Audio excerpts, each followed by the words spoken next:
Welcome, everyone. If you're just coming in, thank you for joining our session today for Teresa House with Forgecraft Architecture and Design and Hugh Jefferson Randolph Architects. I want to thank you for joining us for the third week of webinars leading up to our homes tour on October 22nd and 23rd. And also want to introduce Hugh Randolph, Trey Farmer, and Adrian Farmer, and Patricia Borowitz. Yeah. And before they continue, I just want to thank our sponsors. Hold on, this isn't. Oh, our underwriters, Level on the Level and Studio Ferm, and then our gold sponsors as well for this house: Austin Energy Green Building, Austin Outdoor Design, Freedom Solar Power, Presidio Steel and Doors and Windows, and Hvac Alliance Austin. Without you, we wouldn't have this amazing program. So thank you so much for making this tour possible and supporting AAA Austin. I will now turn this over to our moderator, Patricia Borowitz. Hi, welcome everyone, and thank you for joining us on the annual AIA Homes Tour. My name is Patricia Borowitz, and I will be your moderator for today's webinar. Hugh Randolph, Adrian Farmer, and Trey Farmer will be joining us to chat about the Teresa House. Please feel free to put your questions in the Q&A throughout the hour, and we'll get to those in the last 10 minutes of today's session. Hugh Randolph is the founder and principal of Hugh Jefferson Randolph Architects, an award-winning 7-person design-focused practice specializing in site-specific residential architecture. Their goal is to treat each project as a unique exploration of place and client and strive to be purposely eclectic. This collaboration is their 11th home on the AIA Homes Tour. Hugh, take it away. Thank you, Tricia. We're looking forward to being on the tour once again, and especially being on the tour in real life, which is, I think everyone will agree, as much as the virtual world has some benefit, it's great to be back in person, and looking forward to it. So some of the things we want to talk about today is the, so share the screen here. Okay, so I guess starting before we talk about the particulars of this house or some other projects that we've done in the past, wanted just to speak about collaboration. And again, I turned the laptop a moment ago to Trey and Adrian. And so Trey was a graduate student at UT in architecture and a summer intern with us. Great intern, and thank you. And then a year or two goes by and you graduate and began working with Forgecraft.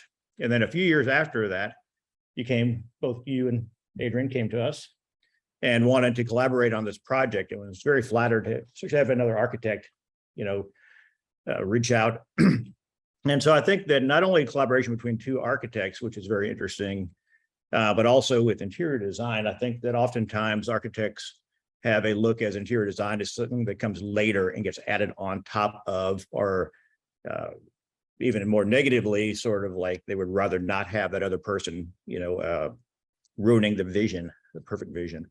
But I really think that having a very strong collaboration between, client and architect, but also having the role of interior design. And Adrian will speak more about that, but I think that's just so critical to the success of any project. Excuse me. But also wanted to talk about this project in relationship to other past projects.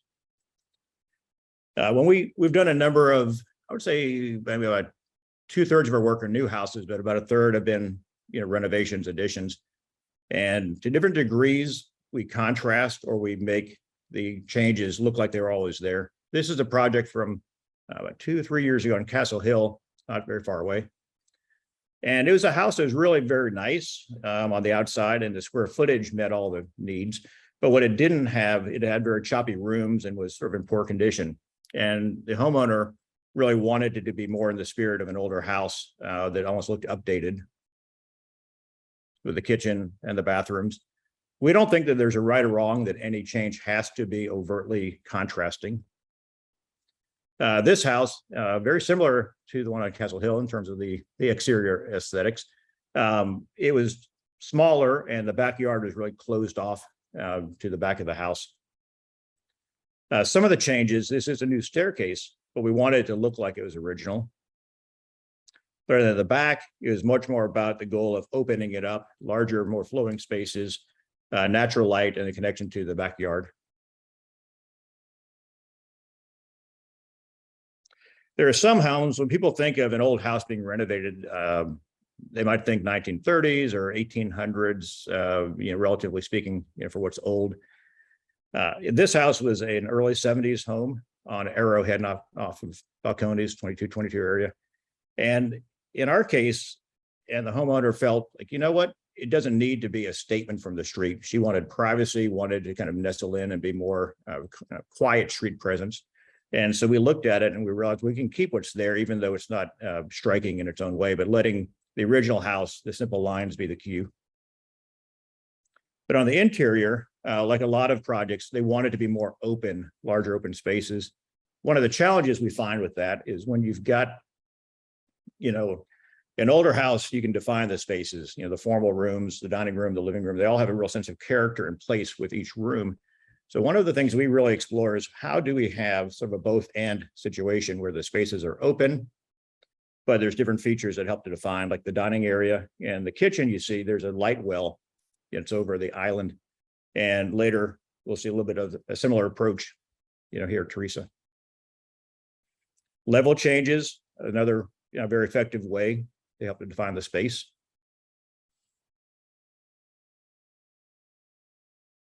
And that's the same room as seen from the backyard. And one thing here I think is also very, we really like to do, screen porches. I think that even if it's in a more modern aesthetic, there's something about the essence, the spirit of a screen porch that feels very comfortable or vernacular. So this home is the oldest of the ones that we're showing. And some of y'all might remember it from a homes tour on 10th Street. And the front of the house had some different changes over the years. But our approach was to restore what had been missing or damaged, but not to make any statement with the aesthetics of it. By contrast, the back was an addition where the homeowner wanted to be, more space, but also a view of downtown and the Capitol. And so rather than just having a sleek, glass box, we could have had larger windows and so forth. But our thought was, why don't we take a look at the inspiration of these old Victorian greenhouses that are oftentimes attached to the side of a home.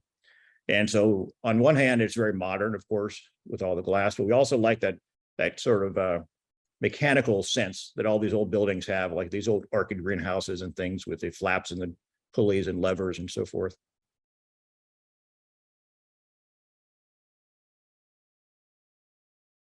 And then the other side, by contrast, is facing west. There's not a view, or the view actually is a driveway in the neighbor's side of their house. And so we really wanted to be very quiet, but some of its aesthetics were inspired by the very solid massing of the stone, and then having the glass reveal between the two. And this project is one which is really only a few blocks away. And it is one where we sort of had some of the features were purposely meant to be contrasting, the glass dormers in particular. But the roof that those dormers sit on was actually rebuilt, very similar pitch to what was there, but 4 foot higher to allow the attic space to become a second floor. And in the back of the house on the north side, larger glazing, and it really opened up the back. But again, the goal here was, even though we were rebuilding the roof, we didn't feel like there was a need to make an overly large statement about the aesthetic changes. And that gives you a real sense of how much change did happen. The little saddlebag addition we put on the east face is the primary bath. So the windows are higher for privacy and letting morning light in. And little cues like the vertical stripes were meant to be inspired by the board and batten that is in the neighborhood.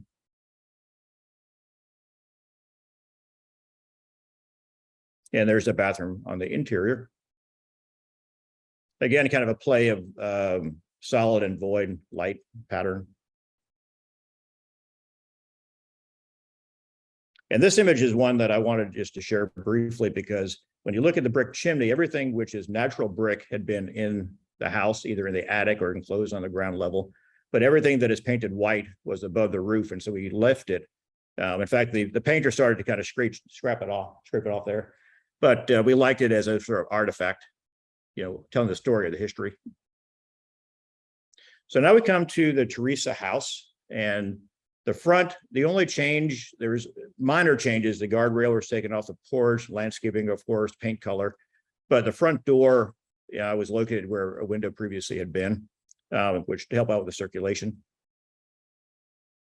By contrast, the back is meant to be much more of an open, contemporary in its aesthetic. There's a really opening up the house to the landscape and to a really nice view of downtown facing east.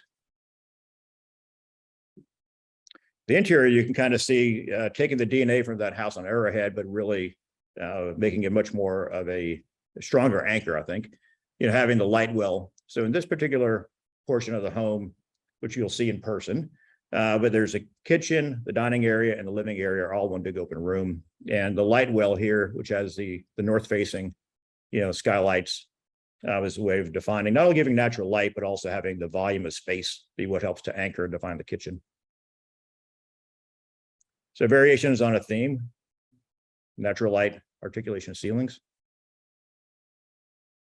Then opposite of the kitchen island is the dining table. And those three windows, again, are sort of the more subtle anchor for the table.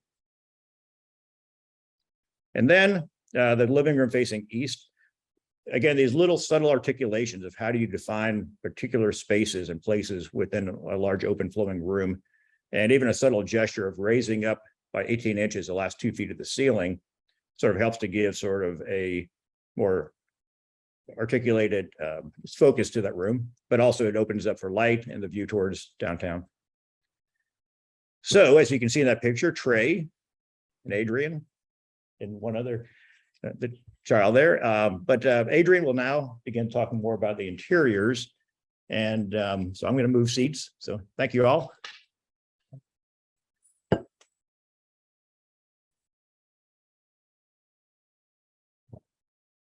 Thanks, Hugh. Hi, everybody. I'm Adrian Farmer, as you know, and you've got to see an image of Adrian Farmer and family a few years ago, in about 2021. Here's the much younger Adrian and Trey Farmer, who are, as you know, a married couple. We also collaborate as designers together, and Teresa Passive House is our home, and we've also had the opportunity to work together on residential and commercial projects through Forgecraft as well.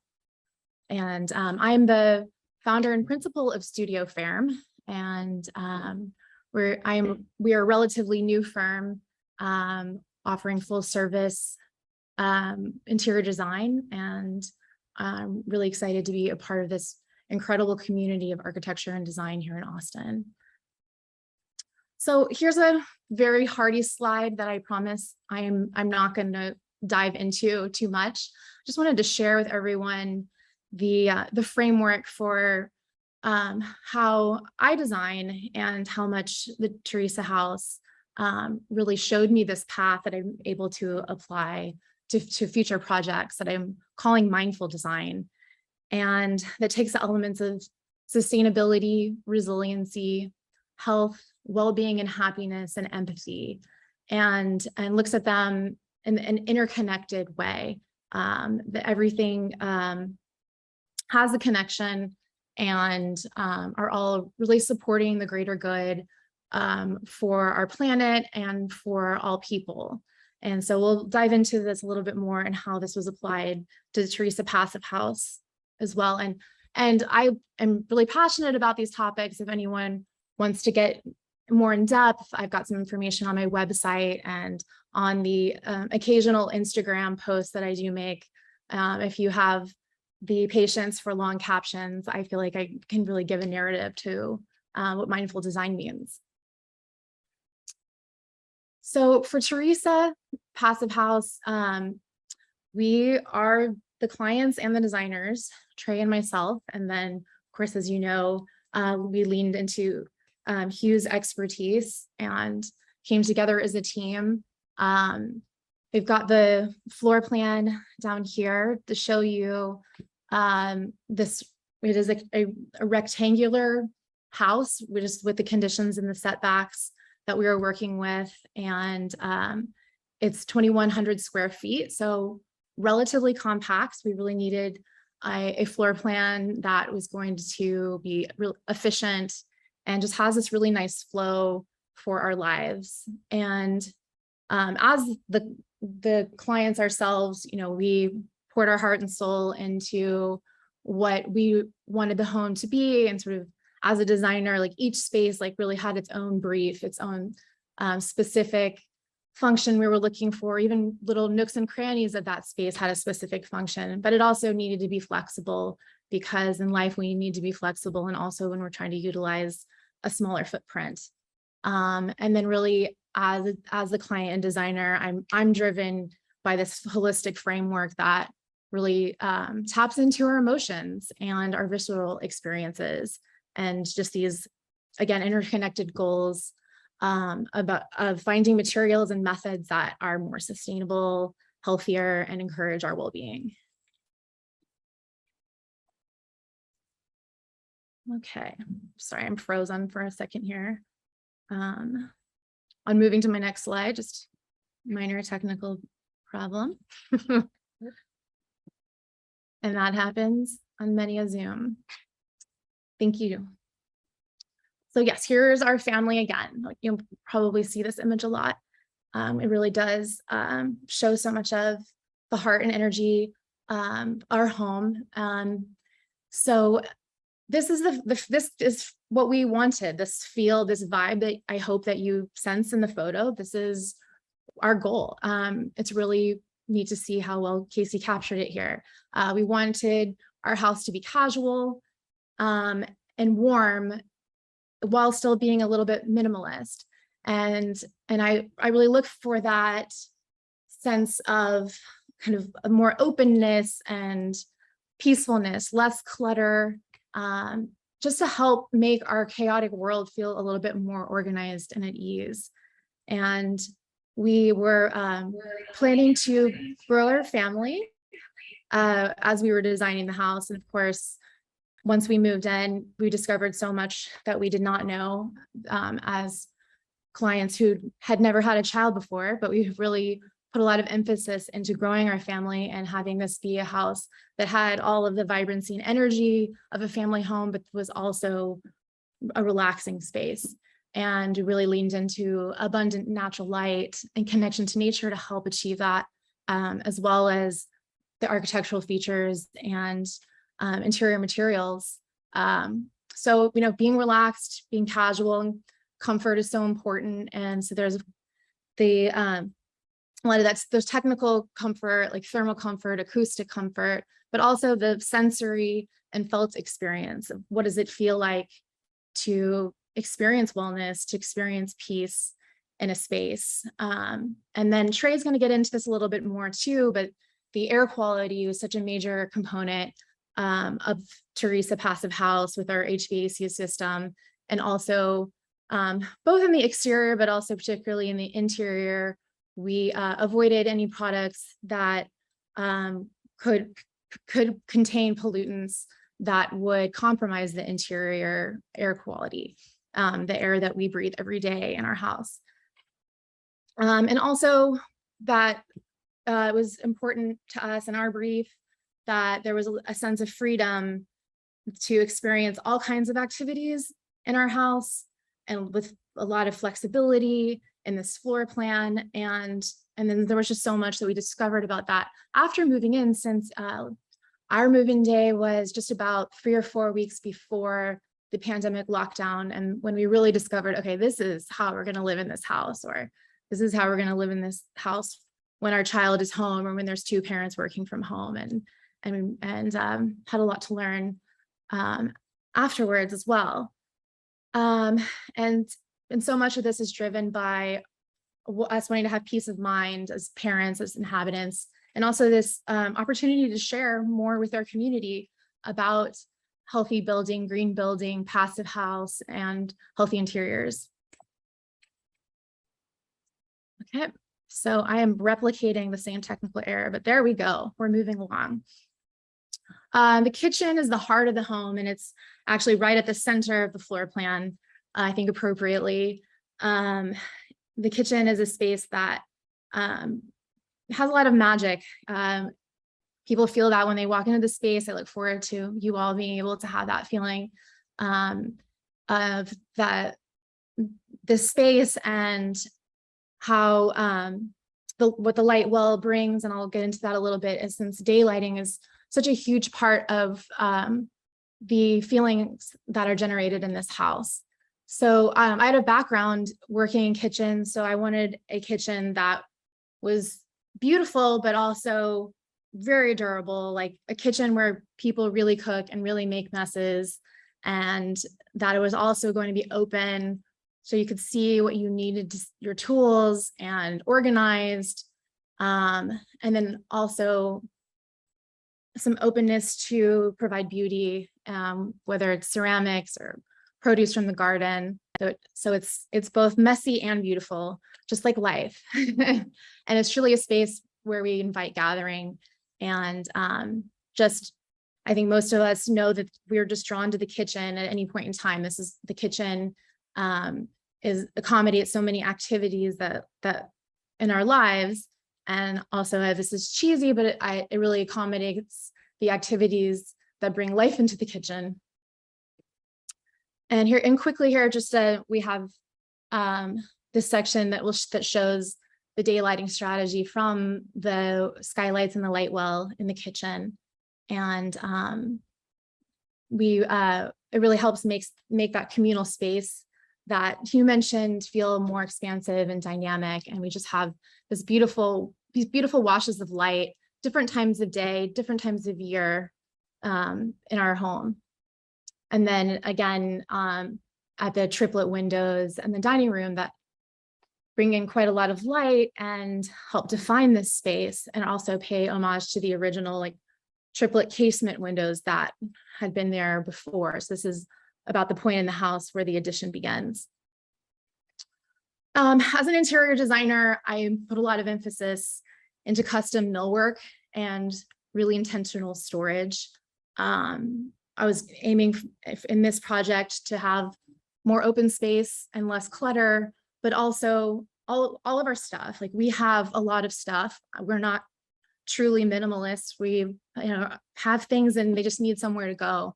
And it's less stressful if we know where they go and it's easier to find them.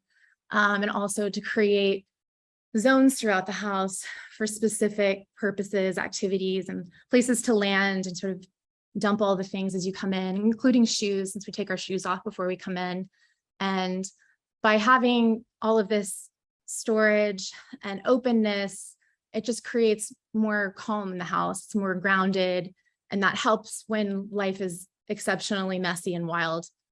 And I just feel like the house really supports us as a family and coping with the demands of this modern life that we live in.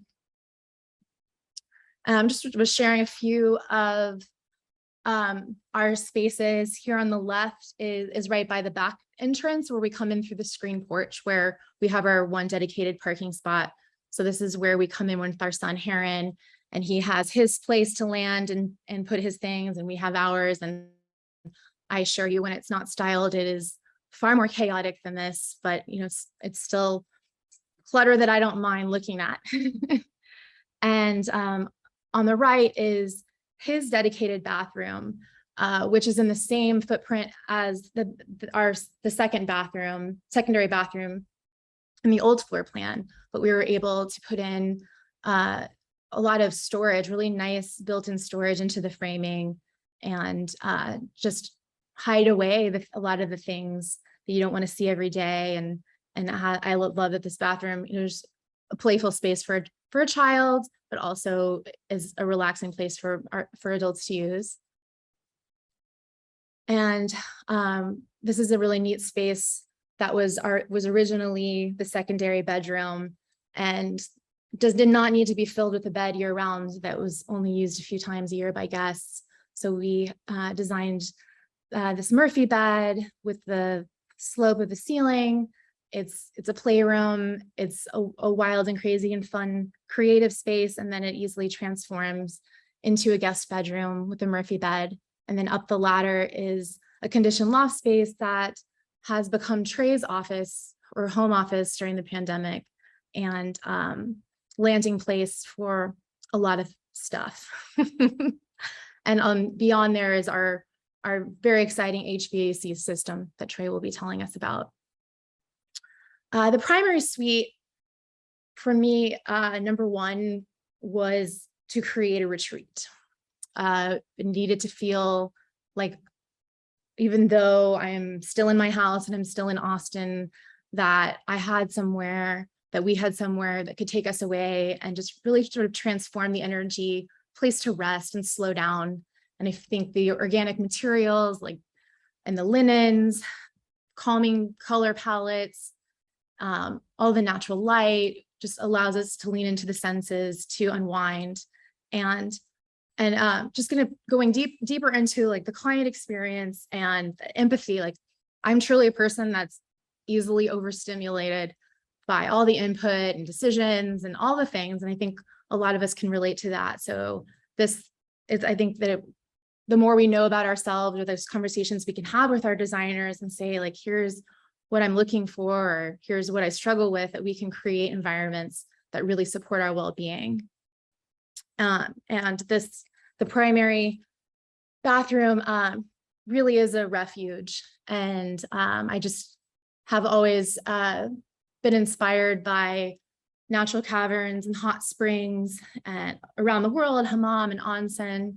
I think we all have experienced the healing benefits of water, whether it's washing away a rough day or jumping into Barton Springs. And we really wanted to create that with the beautiful architecture, and play on heights, the ceiling heights, this sort of carving out spaces. The natural light is really pretty magical in here, and is unpredictable. And also, I think the materials like the Moroccan Tadalact and Zalij tiles just really help create this refuge. And I'll just take a minute to talk quickly about materials. It is a big part of my role as an interior designer who specializes in sustainability and trying to create indoor environments that are free of toxins and just a healthy, relaxing environment. So we're just, at the time that we were starting the project, it was a lot harder to find the environmental and health declarations. There just wasn't quite as much information out there. And I feel that there were less companies who are based around those ideals and that transparency. So we did tap into what we could find, but it took a lot more research. And now, as several years have passed, we really can lean more into these resources and just like incredible companies who are all care about the planet and its inhabitants and you know, human and natural. So we took a look at those, tried to find non-toxic materials with no low VOCs, no added urea formaldehyde, vinyl, avoiding combustion, things like that. And just looking for more natural materials, textiles included hemp, wool, organic cotton, ceramics, hardwood, using plywood that didn't have added formaldehyde. And then as well as like these more responsibly manufactured products that are going to be more durable, that are going to be here in 10 years, that are going to be here in 15 years, that can take use and not go become a waste product, like the engineered court surfaces and wood veneer, engineered flooring, tile, for example. And then always just, really looking to source products from makers and manufacturers that with transparent, ethical, and sustainable practices. As well, we, whenever possible, repurpose, recycle, donate. And the photograph in the upper left, you really got to come over to the house to see it, but it hides away a powder bathroom in our laundry closet in this little kind of cube entry transition and where we were able to repurpose the original longleaf pine from the ceiling. It was a really nice element there. And then, as I mentioned in the beginning too, that our goal for our home and for the design, it's a really huge component of our experience here is a genuine connection to nature. And the Screen Porch, I know Hugh touched on that. It really, I see it as a gateway to nature, where we can comfortably sit out here almost year round, and we can see the hummingbirds fly by and watch the lizards in our fruit trees, or if we're inside, we're taking it in through the tall windows, coming out to the garden to harvest and make dinner. We just have this beautiful native and adaptive landscaping that really does inspire us and provide beauty, and really something we could feel so much during the pandemic in those early times when we were really stuck at home. And today we spent the last hour scrambling to get this presentation together, sitting out on the Screen Porch with this beautiful weather. We were able to do that. And just please take note of our adorable son harvesting cherry tomatoes. So that is all for me for now about Teresa Passive House and mindful design. And please do feel free to reach out with any questions for me at the end of the talk or anytime.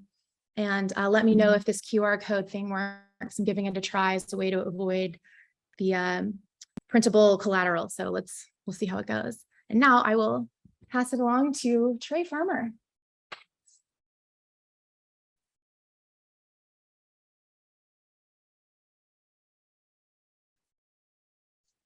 All righty, y'all. So yeah, I'm Trey Farmer. I'm an architect and principal at Forgecraft Architecture, and Adrian's partner and friend and former employee of Hugh. So Forgecraft, we do a lot of different types of work, like seemingly really disparate work, tax credit, affordable housing, high-end custom homes, commercial historic preservation, volumetric and panelized modular, 3D printed homes. They're all like opportunities though, and they all inform each other, and we love just kind of learning from all the different projects and learning from the different typologies, and all of them have this common thread of like really trying to push hard on sustainability and health, and a lot of the work is around just creating housing.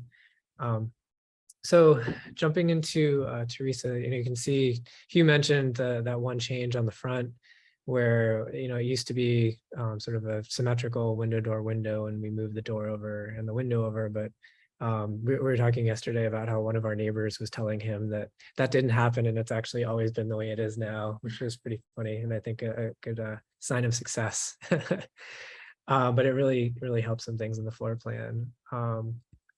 So a little bit of charm, like particularly from the outside, but super leaky, no insulation, single pane windows, really rattly. We're right by Mopac and the freeway and the train. No subfloors, so you kind of get pinched by the flooring in some places. And as we move towards having a kiddo, just had the opportunity to expand, but also really lean into the opportunity and push on things that we were excited about professionally. So we kind of peeled the onion away, thought we were going to keep a lot more of the framing than we were able to. It was all balloon framed and termite damaged, and no headers or jack studs or anything. So we ended up changing quite a bit of the old structure out, but sort of rebuilding in place to match the sort of historic nature of the home. And then, as you talked about earlier, the kind of blending of the contemporary addition to the back. So we're one of the first certified passive houses in the South. The third one in Texas. There was the second one, and it was kind of going neck and neck with us as a friend of ours, and we had a lot of fun kind of collaborating as we were building. But the basic principle here is you're going to create sort of a Yeti cooler with your home. You want to be super insulated and really airtight. And then in order to breathe in the house, once it's airtight, We put an ERV on, which is basically a box that 24/7 is bringing in fresh, filtered, tempered air. And so that ensures that all the air that's coming into your house is clean and dry and high quality, but it also means that you're constantly getting fresh air into your home. So you get this nice trickle of fresh air as you sleep. Your CO2 levels don't get too high at any point in the day or anywhere around the house. So we have this energy model. We use a software called Hvac Passive, and then we pass it back and forth with the Passive House team to certify it. So they're vetting it in a serious way. A lot of value there from them in terms of coaching and building science expertise. But it allows us to kind of play with lots of different levers. So we can look at dual versus triple pane windows, adding glazing or removing it, adding overhangs or removing them. Different massing studies, different amounts of insulation, different mechanical strategies and equipment. And that allows us to create like a really cost optimized, but very efficient and also very healthy structure. So, we then have taken this into some of our larger commercial work. So this is Zilker Studios. It's going to be wrapping up in a couple of months on South Lamar. If you've gone south on South Lamar at any point, sorry for the traffic. It's just a couple blocks from south of Ramatatsuya by the post.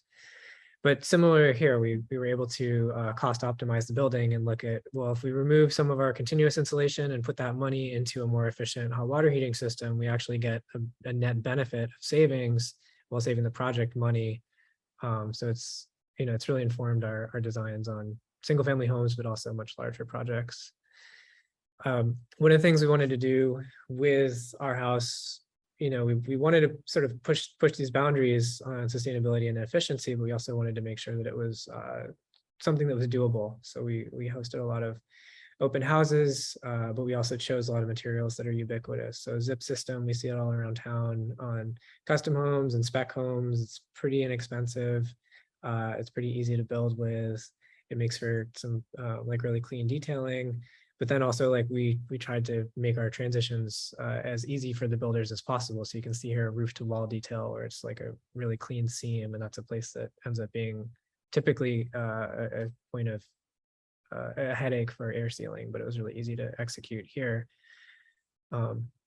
So similarly, at the same time, we were building Waterloo Terrace, another affordable housing project with foundation communities up by the Domain. And we were doing these energy models at the same time, and both our house and this building, which is a 132 unit supportive housing project, have the same wall assembly. So they both have 2x6 wood frame walls with Zip R6. So that's essentially R6 insulation, an inch of insulation behind the sheathing that's attached to it.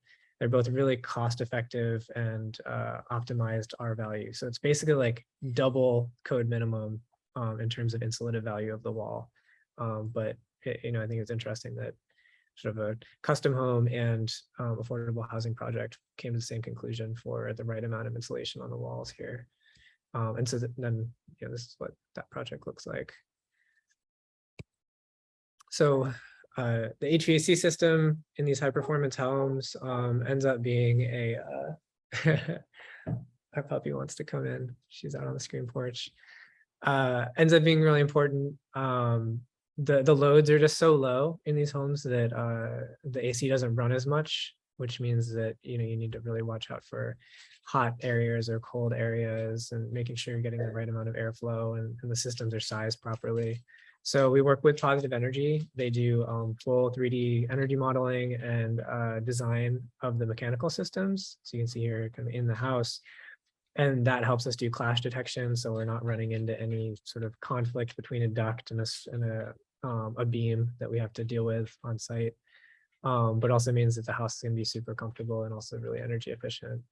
And so, it wasn't the passive house side of that was more complicated here, structurally not so much, but this is a sort of 3-story duplex where you've got the duplex, it's on a steep hill over on the back of Castle Hill that's under construction right now.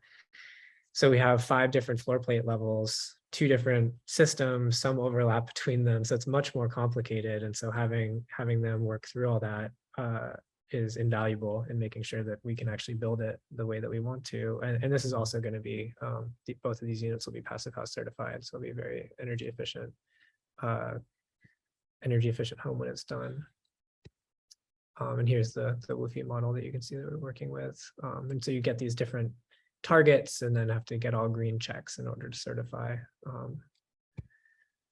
So essentially the model is not a building, right? You don't live in a model, maybe the metaverse a little bit, but we want to make sure that everything is built and tested and verified to ensure that it is going to operate the way that we designed it. And so that's just a really important point. We work with Positive Energy and Indoor Air Quality Texas to make sure that all of our ducts were supplying the right amount of air to each room. And then there's also some sort of commissioning that happens post occupancy, once you're actually living in the house and feeling it. So this is Scott Ginder, who's one of the founding principals of Forgecraft. His home also, worked with Positive Energy, also very high performing home.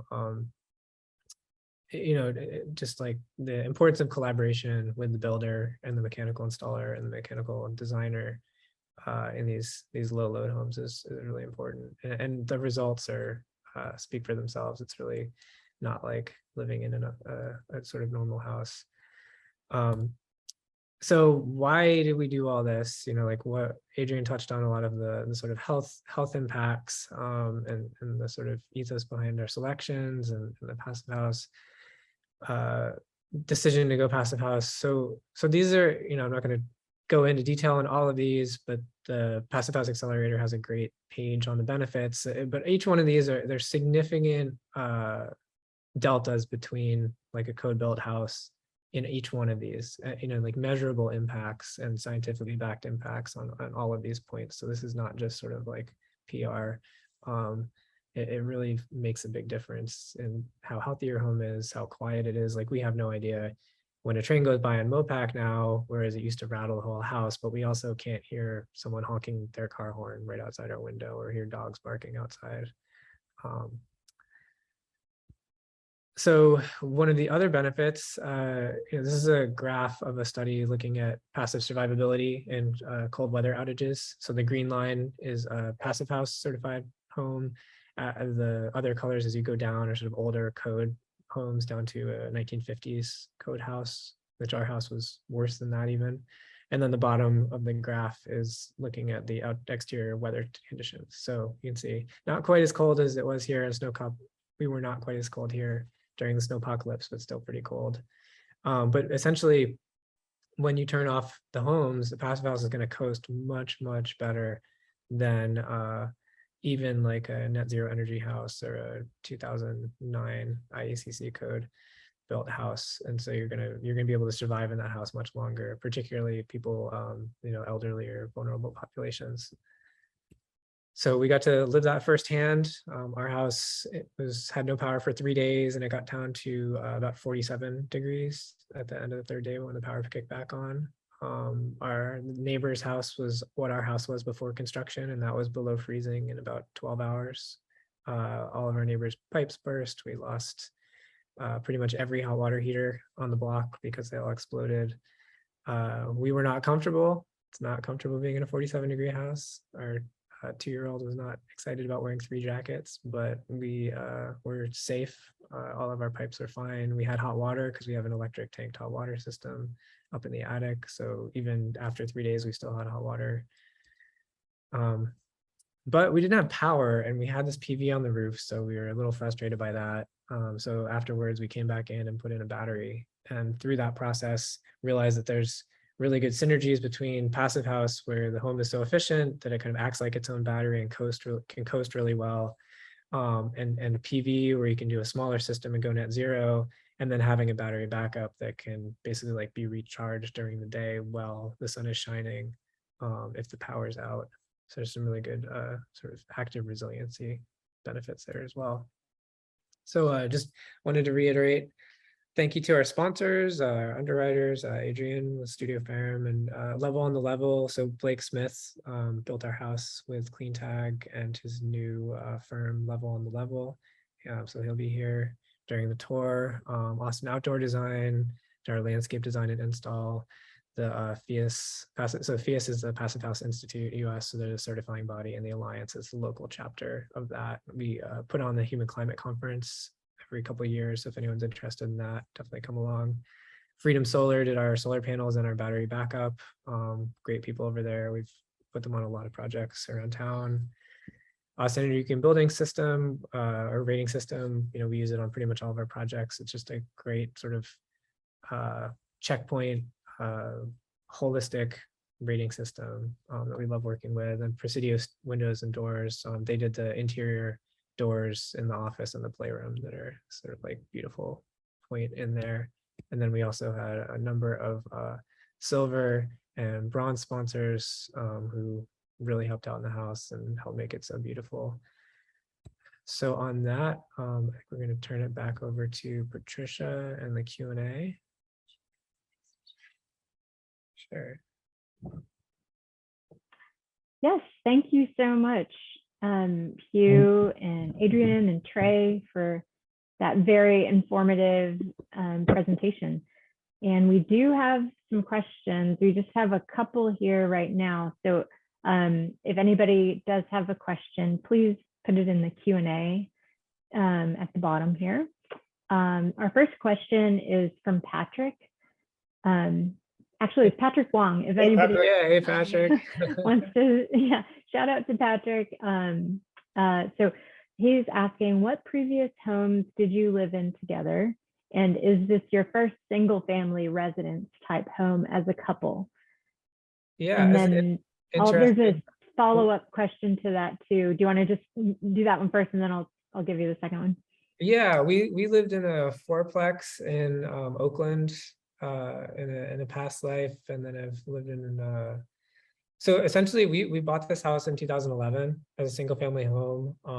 It's so close to downtown, it is a little painful, like from an urbanist standpoint, that it's just a single family, single story home.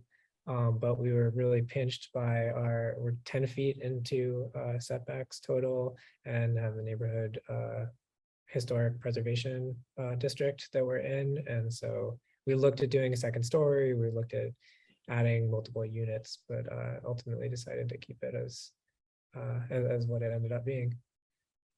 But yeah, our first home that we owned and had always been renting, definitely much smaller spaces on top of each other. Not a lot of wellness goals met in those houses. So, I think it's great to have had those experiences and have lived in different places together, including a dorm room in Tuscany while Trey was a grad student. So we learned a lot about each other and different spaces that really informed what we might dream of, and then what was realistic. And then having lived in this house together for several years, that really showed us like, okay, this is what's possible. Yeah. Cool. We can see the questions up here. So yeah, there's a follow-up to that. Alexandra is asking about the challenging. I would say the air tightness is probably the biggest lift here, in terms of actual construction. It's easy enough to spec more insulation or a certain HVAC system. The model, playing with the model was really fun. I think I was coming at it like, it was at my first passive house, and like, oh, we can't do big windows. And then Hugh and Adrian kind of ganged up on me, and we're like, no, we got this downtown view. It's so beautiful. You got to make this tree house. And I was like, oh, we can't do it. No, we can't do it. And they're like, make it work in the model. And I made it work. And it's like, obviously that was the way to go. And I appreciate being bullied. It's such a unique feature. I think it's wonderful to see more and more passive houses being built, and more that are publicized. I think that, the glazing really is distinctive architectural feature where you don't feel like, oh, that's a passive house. They had, tiny windows or no windows on that face. And it really is very special about our passive house, I believe.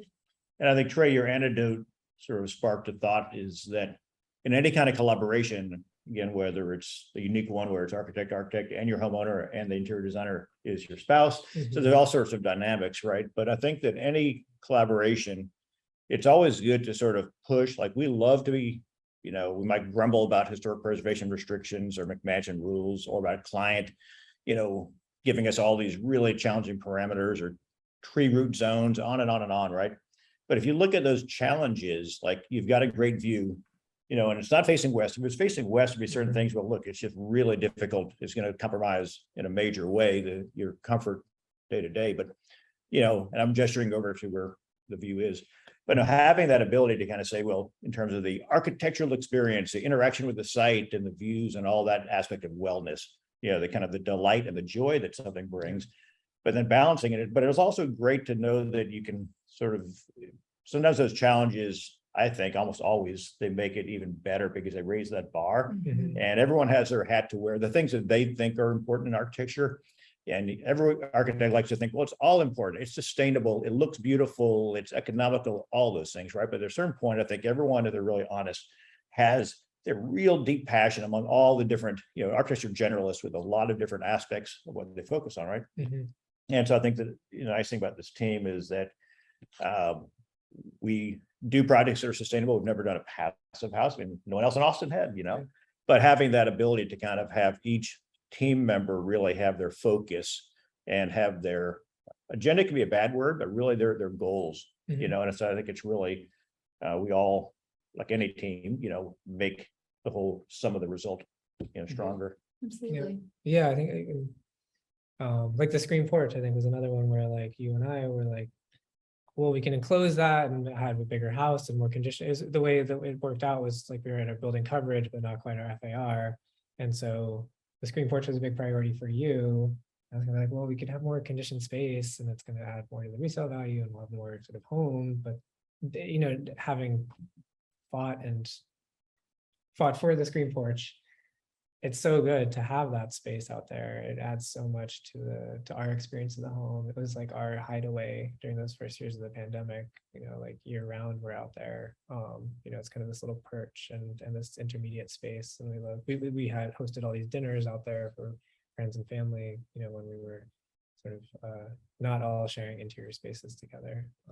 Yeah, and just really the collaboration element, just adding on to that too. It's like, clearly I have a strong opinion on certain things and we each did. And then we also, just like any project, when you have constraints, you have problems to solve, and when you have client input, it really just makes it better. And so I think that that's what was really cool too, was for us to say, to see what we created as a result of different views or sharing views and just how that came together. You can see a little bit of each of us in it. Yeah. That just really strengthened the work. Like that's, and since then, like I really strive to collaborate with architects and as early on as they'll possibly bring me in, it's not just like, let's talk about furniture much later, like let's be a team and come together with our clients and really envision and problem solve together. Yeah.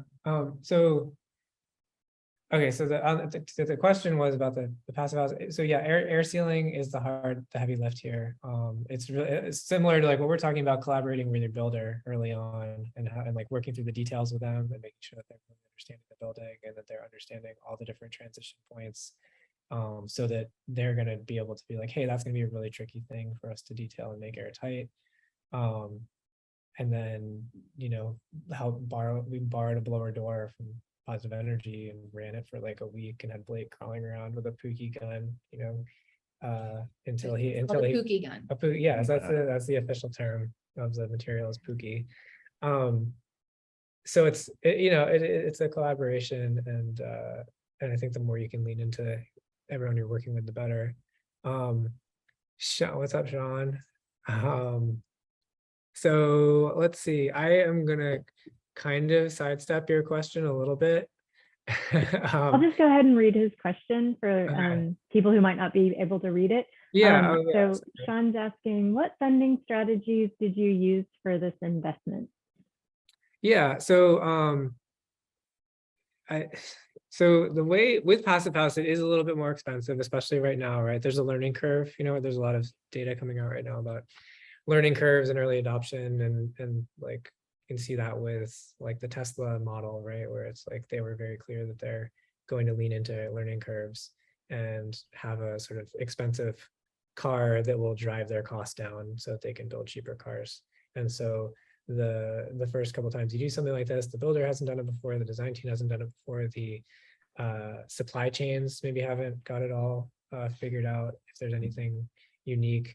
But what we're looking at, so we said that it was about a 3% increase in construction costs beyond what we're going to do. And this is not like, we're not, these numbers are always hard because it's like, well, what's the actual, what would you have done and what would you have done for Passive House? And so this is not comparing to like a code built house that has no interior finishes or anything. It's kind of like what we would have done to what we would have done with Passive House. But if you back out the energy savings and amortize the cost, it ends up being, we're looking at like $120 a month on our sort of mortgage plus utility total cost, which is something in the round of like $20,000. So we're able to kind of back out like a third of the actual first cost add. But if you think about all of those like health and resiliency and peace of mind benefits, it seems like an easy cost to us, an easy decision to us to like pay an extra $120 in order to know that if our power goes out, that we'll be able to stay in the house comfortably and know that we're creating the healthiest and most comfortable and joyful space for us and our family. I see you zip our panels on the walls, but they don't make a similar product for roof decking. Did you place insulation under the Advantech? Do you have the same CI approach to the roof as the walls? We did not do continuous insulation at the roof. We looked at it, and it's becoming more common here on like sort of higher end custom projects. When we were building like 3-4 years ago, it was a lot less common. And so we ran hygrothermal models looking at to make sure that we weren't making any mistakes, and we had to have all the insulation accounted for in the WUFI model. And so we basically have a bunch of rock wool bats in our 2x12 roof rafters. So our roof is above code, but only slightly above code, whereas the walls are about double code value. There are some builders using the Zip R product on the roof. It's not warranted to do that. So that's kind of up to you and your builder to decide if you want to do it. But there are also a lot more builders and roofers who are comfortable doing continuous insulation on the roof in Austin now than there were 5 years ago. And I think that's it. There's one more from Patrick. He's asking, how does it feel to live in a home you designed for yourselves? Are there any additional improvements you desire? I love it. It was hard the first year because it's like you see all the little like tiny little imperfections that I'm not gonna point out to you when you come over for the tour. Like there's like, oh, that light is like not quite centered, or It'll be a game for all of the visitors to the house to guess what Trey is. Please don't look that closely. No, don't look at Sorry. Go ahead. No, it's just like, yeah. Yeah, It's been amazing, right? of course. And like, yeah, and that's part of that process is like, is perfection attainable at this scale? Like, is it necessary? Yeah. Because we love where we live, and like the perfectionists in us, and just like the minutia of the details, like so those just sort of do melt away when you're in the space. And yeah, it's been, we both have been working from home for the better part of 2 years. We raised our son at home until he started preschool during the pandemic. And it was an expression I get really, like the house supports our family. I really feel that. And it's just such a privilege. And, I would say, if I could change anything, I don't know, it's like, could we have built a little more storage? Or Trey would say, could we have less stuff? So like, and with, we have the ethos of, the minimalism. But since then I've sort of leaned more into like the concept of wabi sabi, so that we can just like really embrace the beauty and imperfection. And just like, it's cool if there's red marker on the wall, because our house is, full of life, and the floors have been destroyed, and it's like age lines maybe on our faces. It's really an amazing house. We're very lucky. Good. Awesome. Well, I think we're going to have to end it there because we are at our time, but thank you so much, everybody. And thank you to the AIA, and we can't wait to come see your house. Great. See y'all here. Thanks, in a couple Trisha. weeks. Bye. Thanks, Patricia. So much. Looking forward to seeing you all. Bye.